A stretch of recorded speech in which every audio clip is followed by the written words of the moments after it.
On a bright Saturday morning in Riverside Estate, one of those busy neighborhoods in Lagos where news traveled faster than the speed of light and everyone knew everyone's business, the compound at number 15, Palm Avenue buzzed with its usual energy. Babies cried, radios blasted Afrobeats music, and women gathered at the water tap, pretending to fetch water while their ears collected the day's gossip like satellite dishes. That same morning, Grace arrived with her husband, Chitty, carrying 2 suitcases and a small bag of kitchen items. Grace was a soft-spoken young woman from Enugu with gentle eyes and a calmness that seemed to irritate people who thrived on drama. She wore a simple blue dress with her natural hair neatly braided. Her face carried the hopeful expression of a woman who still believed that love and honesty could conquer anything. Chitty, her husband, worked as a software engineer at a tech company in Victoria Island. He was gentle and respectful, the type of man who said please and thank you to everyone, even taxi drivers. They had rented the last room near the back gate, a small space that had cracks in the ceiling, but it was all they could afford on their budget. Grace thought it was the beginning of something beautiful.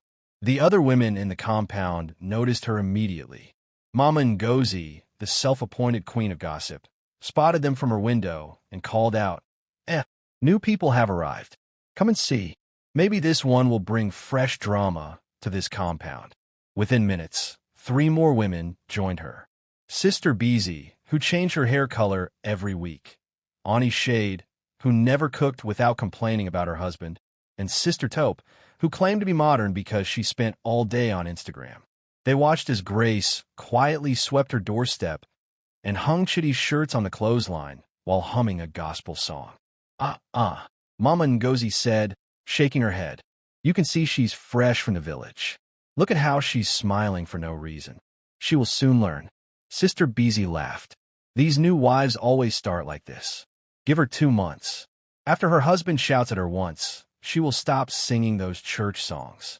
Auntie Shade added, "Can you see how she's folding his shirts like a housemaid?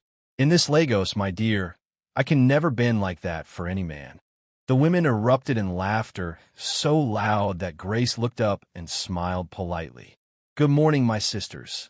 "Good morning, oh," Mama Ngozi replied with a tone that carried more mockery than warmth. "Welcome to the compound, dear. We are very friendly here." Friendly wasn't exactly the right word, but Grace didn't know that yet. She thanked them shyly and went back to sweeping as if she could sweep away all negativity with her broom. Later that afternoon, as Grace cooked jollof rice on her small gas stove, the women came to visit. They sat outside her door like a panel of judges. "So where are you from, my dear?" Sister Beezy asked. "Enugu," Grace replied with a smile. "My husband and I just got married 4 weeks ago. We thank God for this home." The women exchanged knowing glances. "You mean you still thank God for this compound?" Auntie Shade said with fake surprise. "You will thank him again when you meet the landlord on rent day." Everyone laughed. Mama Ngozi leaned closer. "And what does your husband do, sweetheart?" "He's a software engineer," Grace said proudly. "He works for a tech company on the island." "Software engineer?" Sister Taupe exclaimed. We have a big man here. That means good money. So you must be eating well, right?" Grace smiled shyly. "We manage." "Manage?" Auntie Shade scoffed. "My dear, don't let this man deceive you. If he brings salary, keep some small money for yourself. These men are not to be trusted." Mama Ngozi nodded with authority. "Let me tell you, we women here have survived many things. These Lagos men will smile at you in the morning and send money to their side chicks in the evening. You must learn to be wise. Keep your own money. If he gives you 50,000 naira, tell him it was 40,000. Keep 10,000. That's how we survive. It's called wife wisdom." Grace stared at them, confused. "But if he trusts me with 50,000, why should I lie about it?" The women froze for a moment, then burst into mocking laughter. Sister Taupe clapped her hands. Do you hear this one? We have a saint in Riverside Estate. Sister Honesty herself. Wait until she finds another woman's number in her husband's phone. Then she'll stop preaching." Grace's cheeks flushed. "But my husband is not that kind of man," she said softly. Mama Ngozi chuckled. "All men are that kind of man, dear. The only difference is time." They laughed again, sipping their soft drinks like they were judges delivering a verdict. Grace smiled weakly and continued stirring her pot, pretending not to hear them. She didn't like the conversation, but she didn't want to offend anyone either. When she served dinner that night, Chitty said, "The compound seems lively." Grace giggled. "Yes, maybe too lively. The women here talk a lot." Chitty laughed. "You'll fit in soon. Just be yourself." "I will," Grace said, though deep down, she wasn't sure if being herself was enough. By the second week, the compound women had made it their mission to educate her. They told her not to iron her husband's clothes too perfectly, because men who look too good start getting attention from other women. They told her not to cook expensive meals too often because he would get used to luxury and forget to appreciate her sacrifices. They even suggested she should start checking his phone for her own protection. Grace refused politely each time, saying, "I believe marriage is built on trust." But that only made them laugh harder. Soon they started calling her Sister Honesty. When she passed by, they would say loudly, "Look, Sister Honesty is coming. Maybe she'll report us to God today." One evening, as she swept the corridor, Auntie Shade said loud enough for everyone to hear, "These days, wives must be clever. If my husband drops money by mistake, I call it blessing from heaven." Finders keepers. The compound erupted in laughter. Grace smiled, shook her head, and kept sweeping. Inside, she told herself that maybe they were just joking, and perhaps one day they would understand that honesty wasn't foolishness. But what Grace didn't know was that her calmness and truthfulness had already become a challenge to them.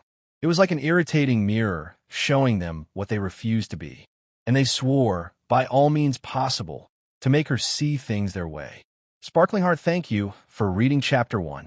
If you're enjoying this story, please give it a thumbs up, and let me know in the comments what you think about Grace's situation. Would you have handled the compound women differently? Don't forget to subscribe and turn on notifications bell so you don't miss the next chapter. Share this story with someone who needs to hear it.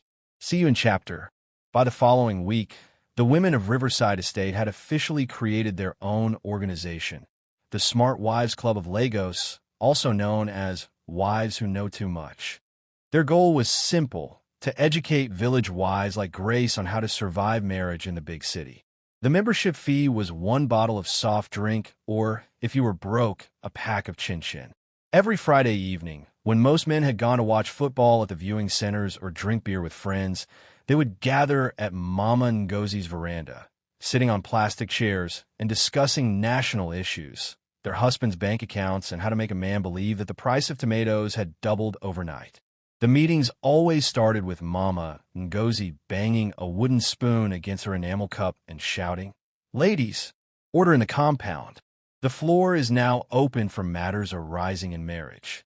The women would cheer and laugh, sipping tea with too much sugar. Sister Beezy, who was always first to speak, would say, "I told my husband that our daughter's school asked for extra fees. He gave me 40,000 naira, and I used half to buy a new wig. Now tell me, is that stealing, or is it self-care?" "Self-care," they all shouted in agreement. Auntie Shade would nod proudly. "Last week, I told my husband we ran out of cooking oil. He gave me money, but I borrowed oil from Sister Taupe instead. I used the cash to buy new clothes. When he came home, I told him, 'See how beautiful I look because you provided.'" Laughter filled the compound. Someone shouted, "Auntie Shade, you should be Minister of Finance." Sister Taupe, with her bright makeup, said, "My husband thinks I'm loyal, but I have a small secret account. When I say my mother is sick, that's where the money goes." A woman without a secret account is like a soldier without a weapon. The women clapped and cheered. "Wisdom, wisdom." Then Mama Ngozi turned to Grace, who had been sitting quietly at the edge of the veranda, holding her wrapper nervously. "Now, Sister Honesty, tell us your survival secrets. Don't say you don't have any, because every woman has them." Grace swallowed hard. "I don't really have any, sister. I just tell my husband the truth. I think honesty keeps peace in a home." There was silence. Then immediately, everyone burst into laughter so loud that even children playing nearby stopped to stare. "Honesty," Sister Taupe laughed until tears came. "Ah, my sister, you're still in the honeymoon phase. Wait until he hides his payslip. Then you'll understand. Mama Ngozi fanned herself dramatically. I told you. This girl still believes marriage works with Bible verses. My dear, this is Lagos, not heaven. Ani Shade leaned forward. Grace, listen to us. If you tell your husband everything, he will start treating you like his secretary. You must have your own secret money. What if he leaves you tomorrow? You'll start begging us for salt. Grace shook her head gently. But if I start lying, it means I don't trust him. I marry my friend, not my enemy. Her answer annoyed them. Your friend? Sister Beezy said loudly. Okay now, wait until he starts coming home late. Then you will understand that friendship ends on the wedding day. The women laughed again, slapping their thighs. Grace forced a smile, but her heart felt heavy. She didn't like how they spoke about marriage, as if it were a battlefield where truth never survived. When Chitty came home that night, she told him what happened. He laughed and said, Don't worry about them. People who lie always think everyone else is foolish. Just keep being you. But the more peaceful Grace remained, the more restless the other wives became. Her honesty irritated them like a persistent mosquito. It made them uncomfortable because she was living proof that a woman could be loyal without being stupid. So the next meeting became personal. Ladies, we have a problem. Mama Ngozi announced that Friday evening as rain clouds gathered overhead. This Grace is making us look like fools. Our husbands keep saying, Why can't you be like that quiet wife? Can you believe my husband compared me to her yesterday? He said, You should learn from Grace. She doesn't nag. Can you imagine? I told him, Go and marry her if you want peace. The women rolled with laughter. Ani Shade said, Even my husband too. He said, Look at how Grace respects her man. I nearly threw my pot at him. Sister Taupe rolled her eyes. Mine too. He said Grace is always neat and quiet. I told him quiet wives are dangerous. They're hiding something. Exactly, Mama Ngozi shouted. We must expose her. Nobody can be that perfect. Maybe she's pretending so she can make us look bad. But she's not pretending, Sister Beezy said uncertainly. I think she's just that kind of person. Mama Ngozi gave her a sharp look. Don't defend her. If we don't bring her down, our husbands will keep using her as an example. We'll soon lose our respect in this compound. And that was how they planned it. The women decided that the following week, they would test Grace's so-called honesty. They would create a small temptation and see if her halo would still shine. Let's give her a situation where honesty will cost her something, Auntie Shade said wickedly. Then we'll see if she will still act holy. Sister Taupe clapped her hands. Yes, if she fails, we'll tell the whole compound. If she passes, well, we'll still find something to say. They all laughed loudly, satisfied with their plan. At that very moment, Grace was in her room, kneeling beside her bed, praying and thanking God for peace in her marriage. She had no idea that on the other side of the wall, 4 women were plotting to test the very thing she valued most. By Sunday morning, their plan was ready. When Grace greeted them after church, smiling and saying, Good afternoon, my sisters, they smiled back sweetly, calling her our perfect wife while hiding the mischief in their eyes. As she entered her room to start cooking, they exchanged glances, and Mama Ngozi whispered, She has no idea what's coming. Sister Beezy grinned. By next week, Sister Honesty will finally join our association, whether she likes it or not.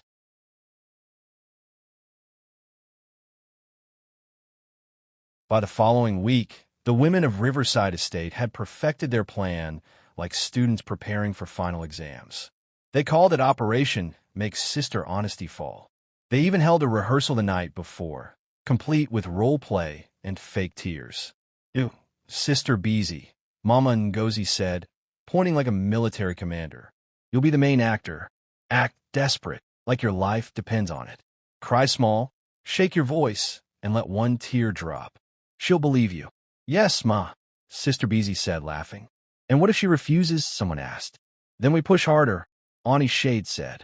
We'll remind her that she's supposed to be holy and kind. You know these church people, guilt works better than anything on them. They all burst out laughing.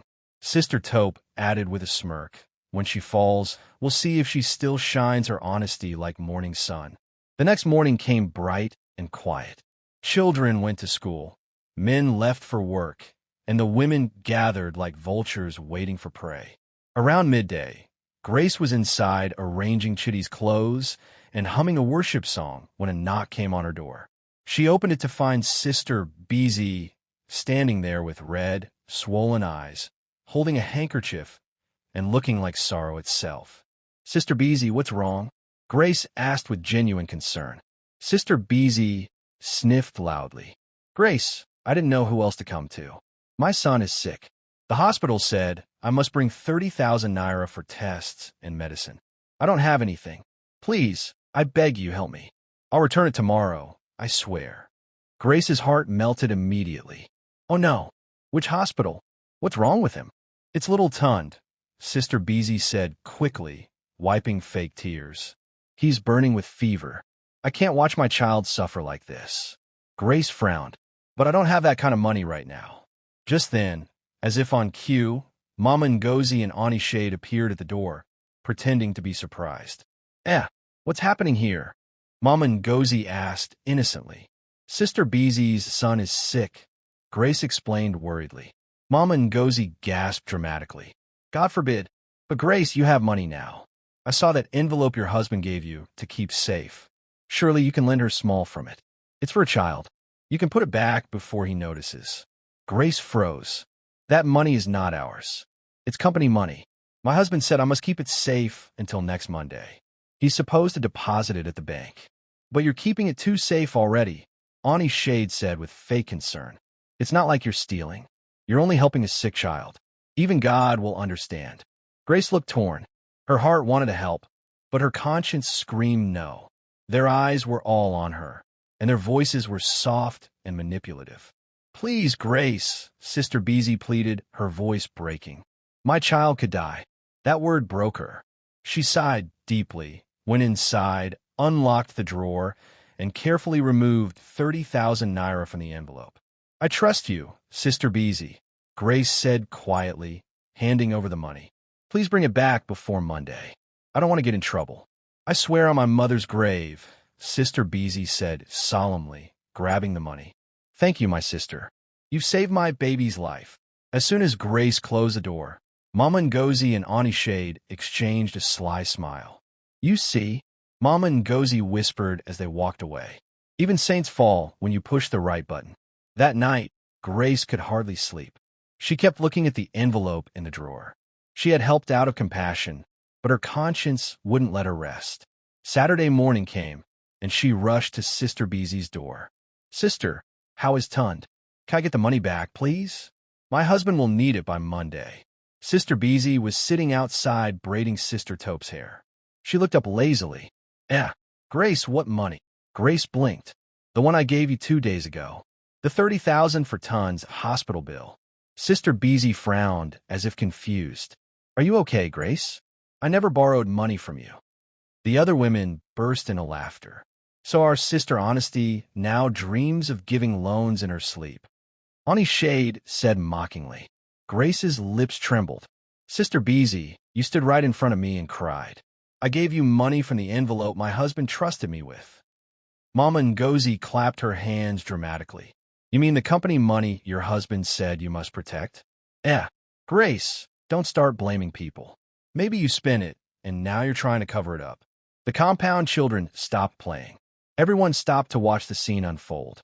Grace's face went pale. "I can't believe this," she whispered. "You were all there when I gave her the money." "Prove it," Auntie Shade said, folding her arms. "You have no witnesses, dear." The women laughed and shook their heads as if pitying her. Some neighbors who didn't know the truth started whispering, "Maybe the poor girl really lost the money and is lying." Grace's eyes filled with tears. She walked away slowly, entered her room, and locked the door. She knelt by the bed and cried, not just because of the money, but because of the betrayal. That evening, when Chitty came home, he found her sitting on the floor with red eyes. "My love, what happened?" he asked gently. She hesitated, but then told him everything. The story of the sick child, the borrowed money, the laughter, and the denial. When she finished, she said tearfully, "I'm sorry. I should have listened to you. I didn't know kindness could be punished like this." Chitty listened quietly, then lifted her chin. Grace, look at me. You did nothing wrong. You were tricked. Not because you're stupid, but because you're kind. Don't worry. The truth always finds its way home. Leave the rest to me. Grace looked at him fearfully. Are you angry? He shook his head. No. Your honesty has already solved half the problem. The truth will handle the rest. On Monday morning, Chitty left home earlier than usual, wearing his best shirt and carrying a small black folder. He greeted everyone in the compound politely, but his smile had a secret hidden behind it. By mid-morning, the peace in Riverside Estate vanished. Mr. Okonkwo, Mama Ngozi's husband, suddenly came back from work looking furious. He stomped through the gate shouting, Ngozi, where are you? What nonsense is this I'm hearing? Come out before I break this door. People rushed out to see what was happening. Mama Ngozi came out in a wrapper, still holding a spoon of EBA. What is it, my husband? Why are you shouting like this? He pointed at her furiously. Don't my husband me. You and your group of foolish women try to destroy that young girl's marriage. You taught her to take money that wasn't hers. You call yourselves smart wives? You're only smart in stupidity. Mama Ngozi stammered, acting confused. What are you talking about? Mr. Okonkwo's voice boomed. So you're still acting innocent? Chitty came to my office this morning and told me everything about your so-called wives' club and how you people tricked his wife into taking company money. You've turned this compound into a den of thieves. Gasps filled the compound. Ani Shade dropped her broom. Sister Beezy, who was standing near the tap, froze like a thief caught red-handed. Mama Ngozi's mouth opened and closed. Chitty went to your office? Yes. Mr. Okonkwo roared. And the story has reached your friends' husbands, too. They're all on their way here. Mama Ngozi's voice trembled. But we didn't mean any harm. Shut up. Because of your foolish games, all of you will face embarrassment today. You will explain your nonsense publicly. And indeed, within an hour, the men started arriving one by one, looking angry and confused. Sister Beezy's husband shouted, Beezy, come out here. So you borrowed money from another man's wife and denied it? You even made her look like a liar? Have you no shame? Sister Beezy stammered, It wasn't like that. Shut up, he snapped. You better go and return every kobo. If not, you'll sleep outside tonight. Ani Shade tried to defend her friend. It was just a joke, but her husband glared at her. You call this a joke? Since you like your association so much, go and sleep there tonight. The whole compound turned into a full-blown drama. Women cried, men shouted, children ran to hide, and neighbors pretended to sweep while actually enjoying the show. Grace stayed inside quietly, trembling. She could hear the chaos but said nothing. When Chitty returned that evening, she looked at him with guilt. It's my fault. Maybe I should have stayed silent. Chitty smiled and shook his head. No, my love. You did what was right. You told the truth, and the truth is not responsible for the noise that follows it. Outside, the compound was still vibrating with drama. Mama Ngozi's husband had locked her out, shouting, You think you're clever? Go and live with your smart wives club. She banged on the door helplessly, muttering, All this because of that naive woman. But her husband snapped back. You made his wife look like a liar in public, and now you expect silence? If she were my wife, I would have moved her out of this compound to keep her away from wolves like you.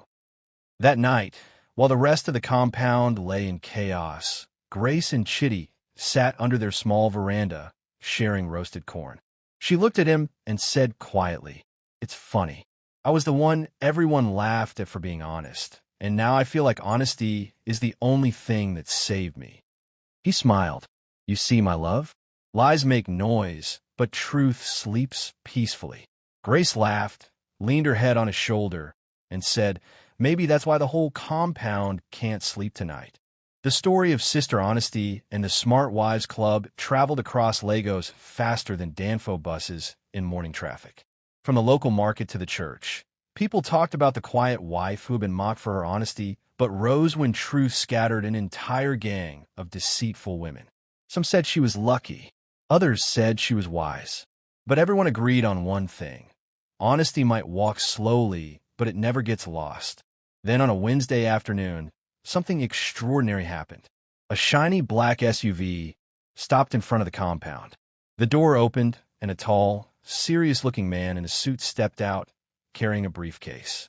He walked with purpose, his shoes too clean for riverside dust. Children ran to peek through the gate, and someone whispered, maybe the landlord sent a lawyer to evict people. But when a man asked, "Is this where Mr. Chitty lives?" everyone froze. "Chitty," Mama Ngozi muttered from her window, coming out quickly. Yes, he stays in that last room. What's the matter?" The man smiled politely. "I'm Mr. Adebayo, Director of Operations at Digital Solutions Tech. I came to see him and his wife." Within seconds, the entire compound transformed.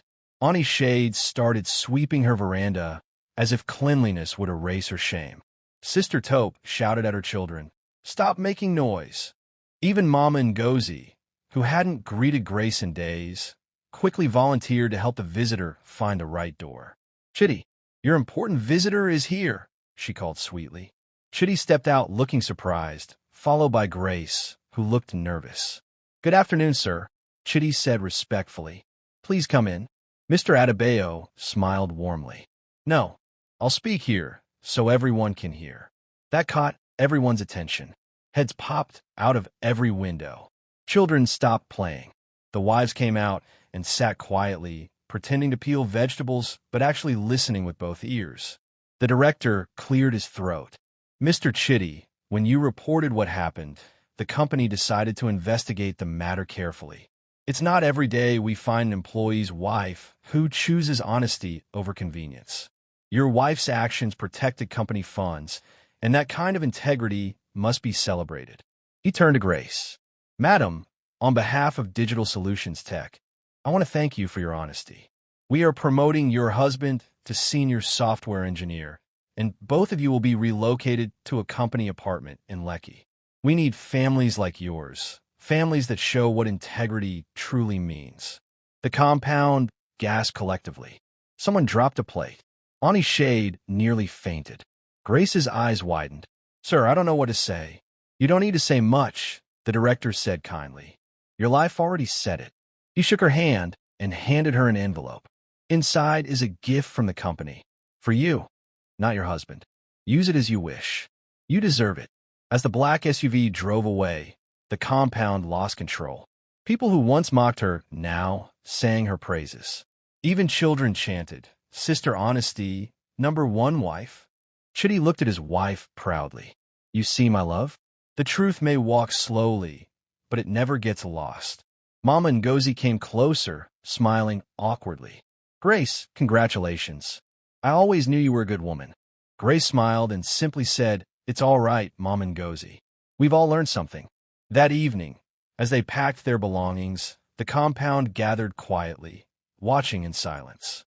Ani Shade whispered to Sister Beezy, "Imagine all this because she refused to lie." Sister Beezy sighed. "Sometimes we think we're clever, but we're just digging holes for ourselves."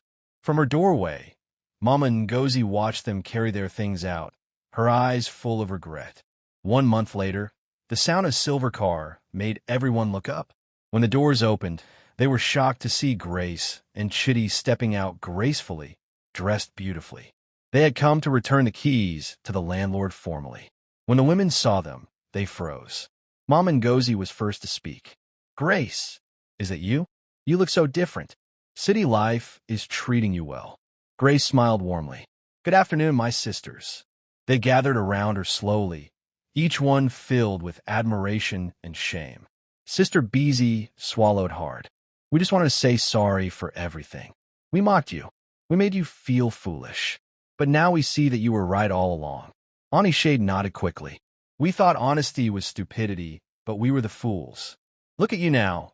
You have peace, respect, and blessings. But we have only regrets." Even Mama Ngozi spoke quietly. "Grace, forgive me. I led them astray. My mouth destroyed my own peace. My husband has never looked at me the same since that day." Grace sighed deeply. "I forgave you all long ago. You didn't hurt me as much as you hurt yourselves. You see, when you build with lies, the house looks shiny, but one small wind can scatter it. Truth may take time, but it builds foundations that don't fall." She smiled kindly. "Maybe this will help you remember. Being clever doesn't mean being dishonest. It means doing the right thing, even when everyone else laughs at you. The women nodded quietly, tears in their eyes. From that day forward, whenever a new wife moved into Riverside Estate, Mama Ngozi herself would say, "My sister, please be like that Grace woman. Don't listen to gossip. Honesty might look foolish at first, but it ends with blessings." And each time she said it, the other wives would nod in agreement. They had learned their lesson the hard way.